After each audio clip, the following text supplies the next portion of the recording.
सियासतदानों को मर जाना चाहिए। और हमें भी ये सोचना चाहिए कि वो लोग जो वोट के लिए हमारे घरों में आते थे या फिर हमें कहते थे हम आपके लिए ये करेंगे वो करेंगे, और उसके बाद वो सालों हमें नजर नहीं आते, क्या हमने दोबारा फिर ऐसे ही लोगों को मुंतहिब करना है? क्या हमने ऐसे ही फिर गवर्नमेंट के अस्पतालों में बच्चों के साथ जाकर जलील होना है? क्या ऐसे ही हमारे बच्चों ने गलीज पानी पीना? आज आप सबको इधर बुलाने का मकसद तमाम बरादरियों का यह है कि हम एक ऐसे इंसान को मुंतहिब करें कि जो इस दर्द के साथ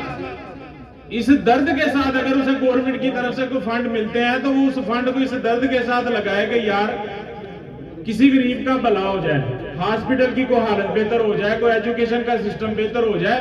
और चलो कोई 100% नहीं तो कोई 75% को 50% को फंड के पैसे लगे ना, इतने लगने चाहिए कि नहीं लगने चाहिए।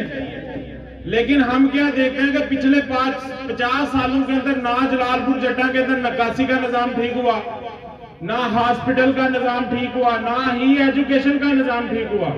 यानी हम किसी भी शोबे के अंदर देख लें, हमें किसी भी जगह कोई तरक्की नजर नहीं आती, और तरक्की भी नजर नहीं आती और वो बंदा भी नजर नहीं आता जो वोट लेके गया था हमसे।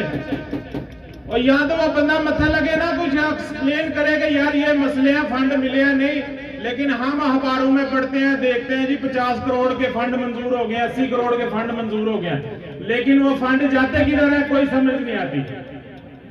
इसलिए हमें मुंतहिब अपना जो भी हमें मुंतहिब करेंगे, मेयर बलाल साहब आगे आते हैं या मेयर बलाल साहब आगे किसी को, तो इंशाअल्लाह ताला पूरी जिम्मेदारी के साथ ये काम होगा कि अगर गवर्नमेंट की तरफ से कोई फंड मिलते हैं तो वो गरीब बंदे तक पहुंचने चाहिए।